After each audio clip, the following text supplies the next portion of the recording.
Tollywood star hero Vijay Deverakonda ఇప్పుడు Kingdom మూవీతో ప్రేక్షకుల ముందుకైతే రాబోతున్నాడు. Jersey fame Gautam Tinnanuri periodical నేపథ్యంలో కమర్షియల్ యాక్షన్ ఎంటర్టైనర్గా స్పై జోనర్లో సినిమానైతే తెరకెక్కిస్తున్నాడు. శ్రీకర స్టూడియోస్ సమర్పణలో సితారా ఎంటర్టైన్మెంట్ ఫార్చ్యూన్ 4 సినిమాస్పై సూర్యదేవర నాగవంశీ, సాయి సౌజన్య అయితే నిర్మిస్తున్నారు. ఇప్పటికే అన్ని పనులు పూర్తి చేసుకున్న కింగ్డమ్ జూలై 31న తేదీన వరల్డ్ వైడ్గా పాన్ ఇండియా రేంజ్లో విడుదల కాబోతుంది.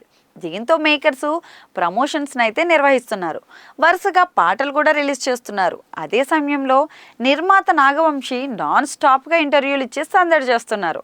పలు ఇంట్రెస్టింగ్ విషయాలు కూడా పంచుకున్నారండోయ్. అయితే కింగ్డమ్ 2 పార్టులుగా ప్రేక్షకుల ముందుకు రానుంది. ఇప్పటికే నాగవంశీ ఆ విషయాన్ని అయితే అనౌన్స్ చేసేశారు.